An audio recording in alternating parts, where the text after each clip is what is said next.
अगर हम अपने आसपास देखें तो जीवन कई रूपों में मौजूद है। मतलब एक छोटे से बैक्टीरिया से लेकर एक विशाल बरगद के पेड़ या फिर दौड़ते हुए चीते तक, हर जीवित प्राणी के अंदर एक बेहद जटिल दुनिया काम कर रही है। बिल्कुल। और आज की इस गहन चर्चा में हम जीवन के इसी छिपे हुए आर्किटेक्चर को समझने वाले हैं। सही कहा। और इस विषय को पूरी तरह से समझने के लिए हमारे पास विज्ञान की शैक्षिक सामग्री है, जैसे एनसीईआरटी, साथी और फाइलों का डेटा। साथ ही हमने मेडिकवर हॉस्पिटल्स के चिकित्सा लेखों और विश्वकोश को भी खंगाला है। तो इन सभी स्रोतों का विश्लेषण करके आज का हमारा मिशन ये समझना है कि कैसे लाखों करोड़ों कोशिकाएं मिलकर एक जीव को जीवित रखती हैं। ठीक है, आइए इसे थोड़ा खोलकर समझते हैं। कल्पना कीजिए एक बहुत ही विशाल बहुराष्ट्रीय कंपनी की, एक ऐसी कंपनी जिसमें खरबों कर्मचारी काम करते हैं। राइट, खरबों कर्मचारी। हाँ, और अगर हर एक कर्मचारी सब कुछ करने की कोशिश करे, मतलब वही अकाउंटिंग भी देखे, वही मार्केटिंग भी करे और वही प्रोडक्ट भी बनाए, तो पूरी तरह से अफरा तफरी मच जाएगी। कोई भी बड़ी संस्था इस तरह काम नहीं कर सकती। एक बहुत ही सटीक ढांचा है इस विषय को समझने के लिए। कोशिकाओं की दुनिया में भी ठीक ऐसा ही होता है। अच्छा। बिल्कुल। अगर हम एक कोशिकीय जीव को देखें, जैसे अमीबा, तो उसमें एक ही कोशिका सब कुछ करती है। खाना पकड़ना, उसे पचाना, सांस लेना और चलना, सब कुछ। लेकिन बड़े जीवों में तो ऐसा नहीं हो सकता। सही कहा। बहुकोशिकीय जीवों में, जिनमें खरबों कोशिकाएं होती हैं, वहां श्रम विभाजन या कहें तो डिवीजन ऑफ लेबर अनिवार्य हो जाता है। मतलब काम का बंटवारा। हाँ, इस विभाजन के तहत समान संरचना और कार्य वाली कोशिकाएं आपस में मिलकर एक समूह बनाती हैं। इन समूहों को ही ऊतक यानी टिश्यूज कहा जाता है। तो अगर हम उस विशाल कंपनी के रूपक पर वापस जाएं, तो ऊतक उन विशिष्ट विभागों की तरह है जो केवल एक ही काम करते हैं। बिल्कुल, वो एक ही काम करते हैं, लेकिन उसे पूरी दक्षता और परफेक्शन के साथ करते हैं। ये संरचनात्मक संगठन ही है जो जीवन को इतने विविध रूपों में पनपने का मौका देता है। ये बहुत ही दिलचस्प है। लेकिन स्रोतों में गहराई से जाने पर एक महान विभाजन नजर आता है। आप पौधों और जानवरों की बात कर रही हैं ना? हाँ, पेड़ पौधों के ऊतक और जानवरों के ऊतक एक दूसरे से बिल्कुल अलग होते हैं। मेरा मतलब है, दोनों ही जीवित हैं, दोनों ही बहुकोशिकीय हैं, फिर उनके आंतरिक विभागों की कार्यप्रणाली इतनी अलग क्यों है? इस अंतर की जड़ उनकी जीवन शैली और बुनियादी विकास में छिपी है। तो सबसे पहले पौधों की बात करते हैं। एक पेड़ अपनी जगह पर स्थिर होता है। राइट, वो भाग नहीं सकता। बिल्कुल, चाहे कितनी भी तेज आंधी आए, तूफान हो या भारी बारिश, उसे सीधा खड़ा रहना होता है। हिलने डुलने की क्षमता ना होने के कारण उनके शरीर को सबसे ज्यादा जरूरत यांत्रिक सहारे यानी मैकेनिकल सपोर्ट की होती है। तो इसका उनके ऊतकों पर क्या असर पड़ता है? असर ये पड़ता है कि पौधों को सहारा देने वाले ज्यादातर ऊतक मृत या डेड होते हैं। अरे वाह, मृत कोशिकाएं? हाँ, एक बार जब ये ऊतक बन जाते हैं तो इनकी कोशिकाएं मर जाती हैं और पीछे एक मजबूत लकड़ी जैसा ढांचा छोड़ जाती हैं। और मृत कोशिकाओं का एक बहुत बड़ा फायदा ये है कि उन्हें बनाए रखने के लिए पौधे को कोई अतिरिक्त ऊर्जा खर्च नहीं करनी पड़ती। अच्छा, ये तो बहुत ही स्मार्ट तरीका है। और दूसरी तरफ जानवरों की दुनिया है जो पूरी तरह से गतिशीलता पर निर्भर है। सही कहा। जानवर भोजन की तलाश में, शिकारियों से बचने के लिए या आश्रय ढूंढने के लिए लगातार भागदौड़ करते रहते हैं। तो उन्हें ज्यादा ऊर्जा चाहिए होगी। बिल्कुल। इसी गतिशीलता के कारण जानवरों के ऊर्जा समीकरण बिल्कुल अलग होते हैं। एक दौड़ते हुए जानवर को या यहाँ तक कि एक बैठे हुए इंसान को भी अपना शरीर गर्म रखने और अंगों को चलाने के लिए भारी मात्रा में ऊर्जा चाहिए। मतलब उनके ज्यादातर टिश्यूज जीवित होते हैं? 100%। जानवरों के अधिकांश ऊतक जीवित होते हैं। उन्हें लगातार रक्त की आपूर्ति, पोषण और ऑक्सीजन की आवश्यकता होती है। एक स्थिर पेड़ की तरह वो मृत कोशिकाओं के ढांचे पर निर्भर नहीं रह सकते। क्योंकि उन्हें लचीलापन और त्वरित प्रतिक्रिया चाहिए। एकदम सही। ये ऊर्जा और गतिशीलता का तर्क बहुत स्पष्ट है, लेकिन यहाँ मेरे दिमाग में एक और सवाल आ रहा है। अगर पौधे स्थिर हैं, तो उनकी वृद्धि का तरीका क्या है? मतलब? मेरा मतलब है, कोई भी इंसान या जानवर एक निश्चित उम्र के बाद, जैसे कि किशोरावस्था पार करने के बाद, लंबाई में बढ़ना बंद कर देता है। लेकिन एक पेड़ को देखा जाए तो वो जीवन भर नई शाखाएं और नई पत्तियां निकालता रहता है। ऐसा क्यों? यहाँ जो बात सबसे अधिक आकर्षक है वो ये है कि पौधों और जानवरों के बढ़ने की ज्यामिति पूरी तरह से अलग है। अच्छा, कैसे? जानवरों में कोशिका वृद्धि पूरे शरीर में एक समान या कहें यूनिफॉर्म होती है।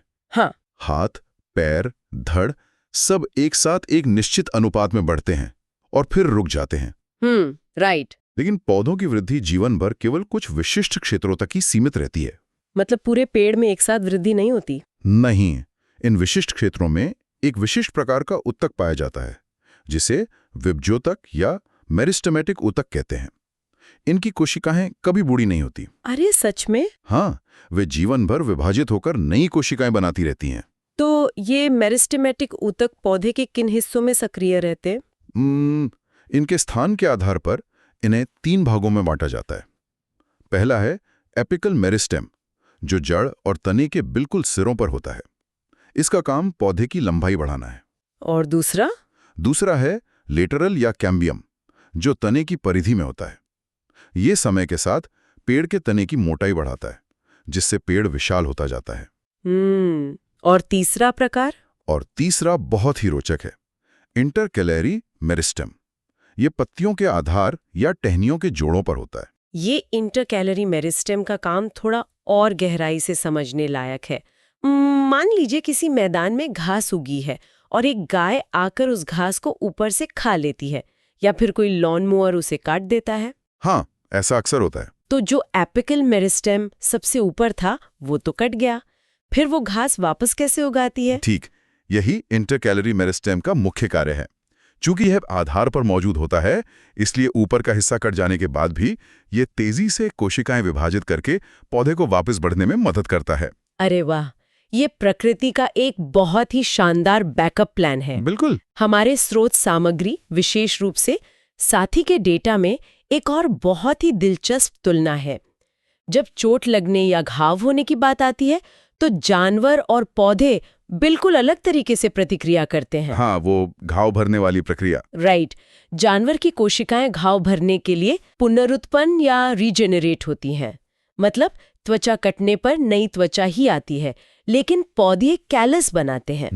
मैं सोच रही थी, ये कैलस क्या है? कैलस असल में अविभेदित कोशिका या अनडिफरेंशिएटेड सेल्स का एक द्रव्य है, एक तरह का समूह।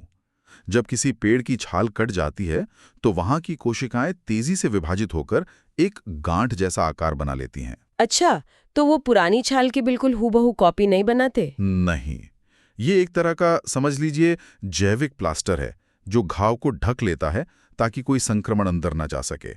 वो तुरंत उसी सटीक आकार की छाल नहीं बनाता, बल्कि बस एक सुरक्षात्मक परत बना देता है। और चूंकि पौधे खतरे से भाग नहीं सकते, इसलिए उनके शरीर के अंदर के ऊतकों को ही मूक रक्षकों और संवाहकों की भूमिका निभानी पड़ती है। बिल्कुल सही। और जब ये मेरिस्टेमेटिक ऊतक अपनी विभाजन की क्षमता खो देते हैं तो वे एक स्थायी रूप ले लेते हैं, जिन्हें स्थायी ऊतक या परमानेंट टिश्यूज कहा जाता है। इनमें सबसे बुनियादी कौन सा है? इनमें सबसे बुनियादी है पैरेन्काइमा। ये मुख्य रूप से भोजन जमा करता है, लेकिन इसमें एक बहुत ही कमाल का अनुकूलन देखने को मिलता है। कैसा अनुकूलन? पानी की सतह पर तैरने में मदद करती है। ओह, ठीक एक लाइफ जैकेट की तरह। बिल्कुल, लाइफ जैकेट की तरह। और पौधों को सिर्फ तैरना ही नहीं है, बल्कि हवा के झोंकों को भी सहना है। इसके लिए कोलेनकाइमा ऊतक होता है। मतलब जब तेज आंधी चलती है तो पेड़ की पतली टहनियां और पत्ते बिना टूटे बुरी तरह झुक जाते हैं। तो क्या ये लचीलापन कोलेनकाइमा के कारण होता है? 100%। इनकी कोशिकाओं के किनारे थोड़े मोटे होते हैं जो तने को टूटने से बचाते हैं। वो तो किसी पत्थर जैसा सख्त होता है। वहां कौन सा ऊतक काम कर रहा है? वहां स्क्लेरेनकाइमा काम आता है। ये ऊतक पूरी तरह से मृत कोशिकाओं से बना होता है, लेकिन इसकी असली ताकत एक रासायनिक पदार्थ में छिपी है। कौन सा पदार्थ? जिसे लिग्निन कहते हैं। लिग्निन को जीव विज्ञान का कंक्रीट कहा जा सकता है। ये कोशिकाओं की दीवारों को इतना मोटा और कठोर कर देता है कि उनके अंदर कोई जगह ही नहीं बचती। अच्छा, इसी लिग्निन के कारण वो छिलके इतने मजबूत होते हैं ताकि अंदर का बीज पूरी तरह सुरक्षित रहे। बिल्कुल सही। ये तो ढांचे और सुरक्षा की बात हो गई, लेकिन पौधों के अंदर लॉजिस्टिक्स, मेरा मतलब है सामान को एक जगह से दूसरी जगह ले जाने का जो सिस्टम है, वो किसी बहुमंजिला इमारत के प्लम्बिंग और डम्बोवेटर सिस्टम की याद दिलाता है। वो भोजन की लिफ्ट वाला सिस्टम। हाँ, और सबसे हैरानी की बात ये है कि ये पूरा सिस्टम बिना किसी मोटर या पंप के सीधे गुरुत्वाकर्षण के खिलाफ काम करता है। विज्ञान की भाषा में इन्हें जटिल संवहन ऊतक कहा जाता है, जाइलम और फ्लोएम। तो जाइलम कैसे काम करता है? जाइलम वो पाइपलाइन है जो मिट्टी से पानी और जरूरी खनिजों को खींचकर 100 फीट ऊंचे पेड़ों की सबसे ऊपरी पत्तियों तक पहुंचाती है। इसमें ट्रैकीड और वाहिकाएं होती हैं जो एक दूसरे से जुड़कर लंबी नलियां बनाती हैं। और फिर फ्लोएम आता है जो उस डम वेटर की तरह काम करता है। मतलब पत्तियां जो भोजन बनाती हैं, फ्लोएम उसे पौधे के हर एक हिस्से तक पहुंचाता है। हाँ, यहाँ तक कि नीचे गहराई में मौजूद जड़ों तक भी, जिन्हें जीवित रहने के लिए ऊर्जा चाहिए। जाइलम और फ्लोएम के अलावा पौधे को बाहरी दुनिया से बचाने के लिए भी तो कुछ चाहिए। बिल्कुल, एक बाहरी आवरण होता है जिसे बाह्य त्वचा या एपिडर्मिस कहते हैं। इसे पौधे की त्वचा कहा जा सकता है। यह बिना किसी खाली जगह के पूरे पौधे को ढके रहती है। लेकिन अगर ये परत पूरी तरह से सील है तो पौधा सांस कैसे लेता है? पत्तियों के एपिडर्मिस पर छोटे छोटे छेद होते हैं जिन्हें स्टोमेटा कहते हैं। राइट, स्टोमेटा, मैंने इसके बारे में पढ़ा है। और ये छिद्र हमेशा खुले नहीं रहते। इनके चारों ओर रक्षक कोशिकाएं या गार्ड सेल्स होती हैं जो एक दरवाजे की तरह काम करती हैं। ये गैसों के आदान प्रदान और वाष्पोत्सर्जन यानी अतिरिक्त पानी को भाप बनाकर बाहर निकालने का काम नियंत्रित करती हैं। और रेगिस्तानी पौधों के मामले में तो ये एपिडर्मिस और भी खास हो जाती है ना? वहाँ पानी की हर बूंद कीमती है। हाँ, इसलिए उनकी बाहरी परत पर क्यूटिन नाम के मोम जैसे रसायन का एक मोटा लेप होता है जो पानी को उड़ने से रोकता है। तो पौधों के इन सभी ऊतकों का विश्लेषण करने पर एक बात बहुत स्पष्ट होती है कि मृत कोशिकाओं का मतलब ये नहीं है कि वे बेकार हैं। बिल्कुल नहीं। जाइलम की नलिकाएं और स्क्लेरेनकाइमा की लिग्निन से भरी दीवारें, जो तकनीकी रूप से मृत हैं, पौधे के अस्तित्व के लिए उतनी ही महत्वपूर्ण हैं जितनी की जीवित कोशिकाएं। ये एक बहुत ही कुशल और ऊर्जा बचाने वाला डिजाइन है। यहाँ से बात वाकई बहुत दिलचस्प हो जाती है। वो कैसे? क्योंकि जब हम पौधों की इस स्थिर दुनिया से निकलकर जानवरों की गतिशील दुनिया में आते हैं तो चुनौतियां पूरी तरह बदल जाती हैं। जानवरों को अपने अंगों को जोड़कर रखना है, दौड़ते समय झटके सहने हैं और बाहरी संक्रमणों से बचना है। इसके लिए एक बिल्कुल अलग तरह का आर्किटेक्चर चाहिए। एकदम सही। जानवरों के शरीर में सबसे पहली रक्षा पंक्ति उपकला ऊतक या एपिथेलियल टिश्यू है। ये त्वचा की तरह होता है? हाँ, ये न केवल शरीर की बाहरी सतह को ढकता है, बल्कि शरीर के अंदर के सभी खोखला अंगों, रक्तवाहिकाओं और नलिकाओं की भीतरी परत भी बनाता है। अच्छा, तो ये सिर्फ दीवार बनाने का काम नहीं करता? नहीं, इसके कई काम हैं। सुरक्षा, अवशोषण, स्राव और उत्सर्जन जैसे कई काम करता है। इसकी कोशिकाएं ईंटों की दीवार की तरह बिना किसी खाली जगह के बहुत कसकर पैक होती हैं। और शायद इनकी बनावट इनके काम के अनुसार बदलती भी रहती है। बिल्कुल, जैसे फेफड़ों के एल्वियोली में जहां रक्त और हवा के बीच ऑक्सीजन का विसरण होना होता है, वहां दीवार का बहुत पतला होना जरूरी है। सही कहा। इसलिए वहां सरल स्क्वैमस एपिथेलियम होता है जो फर्श की चपटी टाइल्स की तरह बेहद पतला होता है। और गुर्दे की नलिकाओं में वहां मजबूती और स्राव दोनों चाहिए, तो वहां ये घनाकार या क्यूबॉइडल हो जाती हैं। और आंतों में तो शायद पचे हुए भोजन को सोखना होता है। हाँ, वहां ये ऊंचे खंभों की तरह स्तंभाकार हो जाती हैं ताकि सतह का क्षेत्रफल बढ़ सके। कभी कभी इन खंभों पर बाल जैसी संरचनाएं, जिन्हें सिलिया कहते हैं, वो भी होती हैं जो पदार्थों को आगे धकेलने का काम करती हैं। उपकला ऊतकों का एक और बहुत ही अद्भुत प्रकार है संक्रमणकालीन या ट्रांजिशनल एपिथेलियम। ये मूत्राशय की अंदरूनी परत बनाता है। इसकी खासियत बहुत ही अनोखी है। हाँ, जब मूत्राशय खाली होता है तो ये कोशिकाएं कई परतों वाली मोटी दीवार जैसी दिखती हैं। लेकिन जैसे ही मूत्राशय भरता है और खिंचाव पड़ता है, ये कोशिकाएं अपना आकार बदलकर चपटी हो जाती हैं, जिसे मूत्राशय बिना फटे आसानी से फैल सकता है। बिल्कुल। हमारे पास जो मेडिकवर हॉस्पिटल्स की चिकित्सा लेख हैं, वे बताते हैं कि ये उपकला ऊतक बीमारियों के प्रति बहुत संवेदनशील होते हैं। वे हाइपरप्लेजिया और कार्सिनोमा जैसी बीमारियों का जिक्र करते हैं। शरीर की सबसे बाहरी और सुरक्षित परत इतनी जल्दी बीमारियों का शिकार क्यों हो जाती है? इसका कारण इनकी कार्यप्रणाली में ही छिपा है। उपकला कोशिकाएं लगातार बाहरी वातावरण, रसायनों, भोजन और घर्षण के संपर्क में रहती हैं। तो वो जल्दी टूटती फूटती होंगी। हाँ, और उन्हें लगातार नई कोशिकाओं से बदला जाता है। जब कोशिकाएं इतनी तेजी से विभाजित होती हैं तो उनके डीएनए में गड़बड़ या म्यूटेशन होने का खतरा बढ़ जाता है। अच्छा, तो हाइपरप्लेजिया क्या है? हाइपरप्लेजिया वो स्थिति है जब ये कोशिकाएं असामान्य रूप से तेजी से विभाजित होने लगती हैं। और डिस्प्लेजिया? डिस्प्लेजिया में कोशिकाओं का आकार और रूप बिगड़ने लगता है, और जब ये अनियंत्रित वृद्धि आसपास के ऊतकों को नष्ट करने लगती है तो उसे कार्सिनोमा कहते हैं, जो उपकला ऊतकों में होने वाला कैंसर है। उनके महत्व को स्पष्ट करता है। अब शरीर के बाहर और अंदर की परत तो बन गई, लेकिन अंदर के अंगों को अपनी जगह पर कौन रखता है? उन्हें आपस में टकराने से कौन बचाता है? यहाँ प्रवेश होता है संयोजी ऊतक या कनेक्टिव टिश्यू का। भ्रूण के मेसोडर्म से उत्पन्न होने वाला ये ऊतक शरीर के अंगों को जोड़ने और सहारा देने का काम करता है। इसमें किस तरह के ऊतक आते हैं? इसमें ढीला संयोजी ऊतक है जो त्वचा को मांसपेशियों से जोड़ता है। वसा या एडिपोज ऊतक है जो ऊर्जा जमा करता है और कुशन का काम करता है। और हड्डियां? हड्डियां भी, जो पूरा ढांचा बनाती हैं। और उपास्थीला कार्टिलेज, जो कान को और नाक को लचीलापन देती हैं। लेकिन इन स्रोतों को पढ़ते हुए मेरे दिमाग में एक बहुत बड़ा सवाल आया। रक्त यानी खून को भी एक संयोजी ऊतक की श्रेणी में रखा गया है। हाँ बिल्कुल। लेकिन रक्त तो एक तरल पदार्थ है। मतलब ये हड्डियों या त्वचा की तरह किसी चीज को जोड़ता कैसे है? जीव विज्ञान में किसी भी ऊतक का वर्गीकरण उसकी दिखावट से नहीं होता, बल्कि उसकी सूक्ष्म संरचना से होता है। संयोजी ऊतक की सबसे बड़ी पहचान उसका बाह्य कोशिकीय मैट्रिक्स है। बाह्य कोशिकीय मैट्रिक्स? हाँ, ये वो माध्यम है जिसमें कोशिकाएं बिखरी रहती हैं। हड्डियों के मामले में ये मैट्रिक्स कैल्शियम और फास्फोरस से बना एक बेहद कठोर ठोस पदार्थ होता है।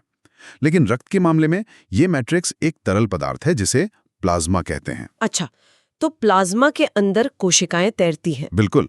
इस तरल प्लाज्मा के अंदर लाल रक्त कणिकाएं, श्वेत रक्त कणिकाएं और प्लेटलेट्स तैरते रहते हैं। और जोड़ने का काम? रही बात जोड़ने की, तो रक्त पूरे शरीर में एक अत्यंत व्यस्त हाईवे की तरह काम करता है।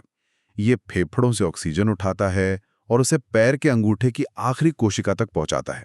आंतों से पोषक तत्व लेता है और मस्तिष्क को ऊर्जा देता है। मतलब ये हार्मोन और कचरे को भी एक जगह से दूसरी जगह ले जाता है? हाँ, रासायनिक और शारीरिक रूप से रक्त ही वो तरल गोंद है जो पूरे शरीर की हर एक कोशिका को एक साथ नेटवर्क में जोड़कर रखता है। अरे वाह, एक बहने वाला गोंद जो पूरे शरीर को बांधे रखता है। तो अंगों की रक्षा हो गई, उन्हें सहारा भी मिल गया। लेकिन जानवरों की सबसे बड़ी खासियत उनका चलना फिरना और अपने पर्यावरण के प्रति तुरंत प्रतिक्रिया देना है। इसके लिए शरीर को इंजन और वायरिंग दोनों की जरूरत है। और शरीर की ये जटिल वायरिंग तंत्रिका ऊतक या नर्वस टिश्यू से बनी है ना? बिल्कुल। ये मस्तिष्क, रीढ़ की हड्डी और पूरे शरीर में फैली नसों का निर्माण करता है। इस ऊतक की मुख्य इकाई न्यूरॉन है। न्यूरॉन का काम शरीर के एक हिस्से से दूसरे हिस्से तक विद्युत संकेतों यानी इलेक्ट्रिकल इम्पल्सेस को तेजी से पहुंचाना है। हाँ, एक न्यूरॉन में एक तारे के आकार का कोशिका काय या सेल बॉडी होता है, जिससे बालों जैसी शाखाएं निकलती हैं जिन्हें डेंड्रॉन कहते हैं। ये संदेश ग्रहण करती हैं। और वो लंबी सी पूंछ? उसे एक्सॉन कहते हैं, जो संदेश को आगे बढ़ाती है। लेकिन शरीर के अंदर ये नसों के तार ऐसे ही तो नहीं झूल सकते। मेरा मतलब है अगर बिजली के दो तार आपस में टकरा जाएं तो शॉर्ट सर्किट हो सकता है। तो शरीर के अंदर इस वायरिंग को सुरक्षित कैसे रखा जाता है? यहीं पर तंत्रिका ऊतक का दूसरा लेकिन उतना ही महत्वपूर्ण हिस्सा काम आता है, ग्लियल कोशिकाएं। ग्लियल कोशिकाएं? हाँ, या न्यूरोग्लिया। हर न्यूरॉन के आसपास ग्लियल कोशिकाएं होती हैं। ये पैकिंग सामग्री की तरह काम करती हैं। ये न्यूरॉन्स को सहारा देती हैं, उन्हें पोषण प्रदान करती हैं। और शॉर्ट सर्किट से बचाती हैं? बिल्कुल। सबसे महत्वपूर्ण बात, ये न्यूरॉन्स के एक्सॉन के चारों ओर एक इंसुलेटिंग परत, जिसे माइलिन म्यान कहते हैं, वो बनाती हैं, ताकि विद्युत संकेत भटके नहीं और पूरी गति से अपनी मंजिल तक पहुंचे। अच्छा, तो वायरिंग से मस्तिष्क का संदेश अंग तक पहुंच गया, लेकिन उस अंग को हिलाने के लिए ताकत चाहिए। वो ताकत या कहें तो इंजन का काम पेशी ऊतक या मसल टिश्यू करता है। एकदम सही। मांसपेशियां संकुचन और फैलाव के जरिए शरीर में किसी भी तरह की गति पैदा करती हैं। हमारी स्रोतों में इन्हें 3 मुख्य श्रेणियों में बांटा गया है। पहली है कंकालिया या ऐच्छिक पेशी, जो हड्डियों से जुड़ी होती है। राइट। जब हम दौड़ते हैं या कुछ उठाते हैं तो हम अपनी इच्छा से इनका इस्तेमाल करते हैं। और दूसरी है अरेखित या अनैच्छिक पेशी, जो पाचन तंत्र, मूत्राशय और रक्त वाहिकाओं की दीवारों में होती हैं। ये हमारी इच्छा के बिना स्वतः ही अपना काम करती रहती हैं, जैसे भोजन को आंतों में आगे धकेलना। एक फाइलों के डेटा में मिला मुझे हृदय पेशी या कार्डियक मसल। हाँ, जैसा कि नाम से पता चलता है, ये केवल हृदय की दीवारों में पाई जाती हैं। ये कोशिकाएं बेलनाकार और आपस में शाखायुक्त होती हैं। और इनकी सबसे बड़ी खासियत ये है कि ये जीवन भर बिना एक पल रुके, बिना थके, एक निश्चित लय में धड़कती रहती हैं। बिल्कुल, ये पूरी तरह से स्वायत्त तंत्रिका तंत्र यानी ऑटोनॉमस नर्वस सिस्टम के नियंत्रण में है। ये एक ऐसा इंजन है जो किसी जीव के जन्म से पहले काम करना शुरू करता है और जीवन की अंतिम सांस तक लगातार संकुचन करता रहता है। लेकिन मांसपेशियों का ये संकोचन असल में काम कैसे करता है? मतलब अगर सूक्ष्म स्तर पर देखें तो मांसपेशियों के तंतुओं के अंदर एक छोटी सी जगह होती है जिसे सार्कोमियर कहते हैं। हाँ, सार्कोमियर। इस सार्कोमियर के अंदर एक्टिन और मायोसिन नाम के 2 मुख्य प्रोटीन की पट्टियां होती हैं। जब मांसपेशी सिकुड़ती है तो ये पट्टियां एक दूसरे के ऊपर खिसकती हैं। इसे समझना हो तो एक नाव का उदाहरण लिया जा सकता है। कैसा उदाहरण? कल्पना करें कि एक लंबी नाव है जिसमें बहुत सारे नाविक बैठे हैं जो एक साथ चप्पू चला रहे हैं। यहाँ मायोसिन प्रोटीन वो नाविक और चप्पू है जो एक्टिन प्रोटीन की रस्सी को पकड़कर पीछे की ओर खींचता है, जिससे पूरी मांसपेशी छोटी यानी संकुचित हो जाती है। अरे वाह, क्या बात है। और इन नाविकों को बिना थके चप्पू चलाने के लिए भारी मात्रा में ऊर्जा भी तो चाहिए होगी। बिल्कुल। मांसपेशियों के इस संकुचन तंत्र को चलाने के लिए मुख्य रूप से 2 चीजों की आवश्यकता होती है। पहला, कैल्शियम आयन, जो एक्टिन पर मौजूद ताले को खोलते हैं ताकि मायोसिन उसे पकड़ सके।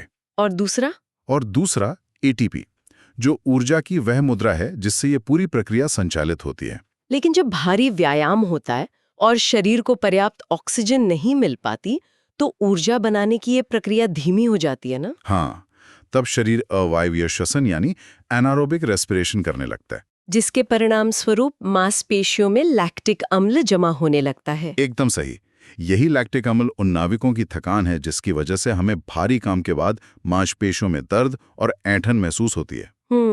अगर हम इसे बड़ी तस्वीर से जोड़कर देखें तो समझ आता है कि ऊतकों का ये संगठन कितना परिष्कृत है, लेकिन साथ ही बीमारियों के प्रति कितना भेद्य भी है। वो कैसे? जिस तरह जानवरों में कार्सिनोमा उपकला ऊतक की अनियमित वृद्धि का नतीजा है या अल्जाइमर रोग तंत्रिका ऊतकों के धीरे धीरे नष्ट होने के कारण होता है, उसी तरह पौधों में भी ब्लाइट या रस्ट जैसी बीमारियां उनके विशिष्ट ऊतकों पर सीधा हमला करती हैं।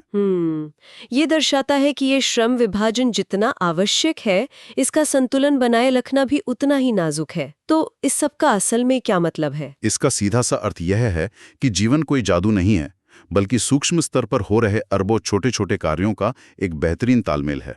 बिल्कुल। अगली बार जब भारी वजन उठाने के बाद मांसपेशियों में दर्द हो तो ये समझा जा सकता है कि अंदर लैक्टिक एसिड जमा हो गया है और वो एक्टिन मायोसिन के नाविक थक गए। और जब हवा का कोई झोंका पेड़ की डालियों को झुका दे तो याद किया जा सकता है कि कोलन काइमा ऊतक पेड़ को टूटने से बचा रहा है। सही कहा। और जब कोई विशाल पेड़ शांति से खड़ा दिखे तो उसके अंदर जाइलम और फ्लोएम की पाइपलाइन गुरुत्वाकर्षण को मात देते हुए पानी को सैकड़ों फीट ऊपर ले जा रही होती है। निष्कर्ष के तौर पर ऊतक ही वो महत्वपूर्ण कड़ी हैं जो एक अकेली स्वतंत्र कोशिका को एक जटिल बहुकोशिकीय प्राणी में बदलते हैं। चर्चा के अंत में स्रोत सामग्री पर आधारित एक विचार सोचने पर बहुत मजबूर करता है। शुरुआत में हमने बात की थी कि जानवर घाव भरने के लिए उसी अंग को रीजेनरेट करते हैं, जबकि पौधे वहां एक कैलस बना देते हैं जो अविभेदित कोशिकाओं का एक द्रव्य है। हाँ, वो जैविक प्लास्टर। राइट। इस कैलस की खासियत ये है कि इसमें पौधे का कोई भी हिस्सा बनने की क्षमता होती है। तो ये सोचने वाली बात है कि अगर वैज्ञानिक ऊतकों के इस सूक्ष्म स्तर के निर्माण को पूरी तरह से डिकोड कर लें तो क्या भविष्य में ऐसा हो सकता है कि प्रयोगशालाओं में मानव कोशिकाओं को पौधों की तरह कैलस अवस्था में ले जाया जाए? ये तो बहुत ही क्रांतिकारी विचार है। क्या हम एक ऐसा कृत्रिम ऊतक विकसित कर पाएंगे जो मानवीय घाव या किसी खराब हो चुके अंग जैसे कि फेल हो चुके गुर्दे या क्षतिग्रस्त हृदय को पूरी तरह से नया जीवन दे सके? इंसान की प्राकृतिक रीजेनरेशन की सीमा को अगर पौधों की कैलस तकनीक से मिला दिया जाए तो चिकित्सा विज्ञान का रूप हमेशा के लिए बदल सकता है। बिल्कुल, ये एक ऐसा भविष्य है जो शायद हमारी कल्पना से बहुत करीब है। उसी विशाल कंपनी की तरह मानव जाति शायद जल्द ही एक नया डिपार्टमेंट खोलना सीख जाए। ऊतकों की कार्यप्रणाली को समझना सिर्फ शरीर को समझना नहीं है, बल्कि भविष्य की चिकित्सा संभावनाओं के दरवाजे खोलना है। एकदम सही। तो आज की इस विस्तृत चर्चा में हमारे साथ जुड़ने के लिए धन्यवाद। अगली बार तक अपने आसपास मौजूद जीवन के इस छिपे हुए आर्किटेक्चर को आश्चर्य और जिज्ञासा की नज़र से देखते रहें।